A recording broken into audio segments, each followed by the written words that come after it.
অনেকটাই চুপিসারে বিয়ে সেরে নিয়েছেন জনপ্রিয় সঙ্গীতশিল্পী ও অভিনেতা তাহসান খান। নতুন বছরের শুরুতেই চমক সৃষ্টি করেছেন ভক্ত অনুরাগীদের মধ্যে।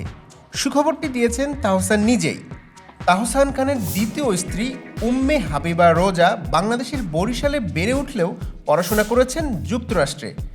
নিউ ইয়র্ক ইউনিভার্সিটি থেকে কসমেটোলজির ওপর পড়াশোনা শেষ করে পরবর্তীতে নিউ ইয়র্কের কুইন্সে রোজাস ব্রাইডাল মেকওভার প্রতিষ্ঠা করেন।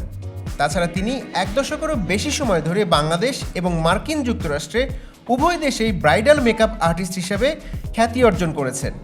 এছাড়াও মেকআপ শিক্ষিকা হিসাবে নারীদের প্রশিক্ষণ দিয়েছেন এবং অনেককেই উদ্যোক্তা হতে সাহায্য করেছেন। রোজার বিজনেস পেজে রয়েছে তার অসংখ্য অনুসারী এবং নেটিজেনদের কাছে তিনি দারুণ জনপ্রিয়। মিডিয়া জগতের জনপ্রিয় ব্যক্তি তাহসান খান। অন্যদিকে রোজা আহমেদ দম্পতিকে নিয়ে নেটিজেনদের মধ্যে যেন আগ্রহের শেষ নেই। সকলেই জানাচ্ছেন শুভকামনা। এর আগে প্রায় 18 বছর আগে বিয়ের বন্ধনে আবদ্ধ হন তাহসান খান ও অভিনেত্রী মিথিলা। এরপর 2013 সালে 30 জুলাই জন্ম হয় একমাত্র কন্যা আয়রা তাহরিম খানের। পরে 2017 সালে 4 অক্টোবর বিচ্ছেদ হয় তাহসান ও মিথিলার।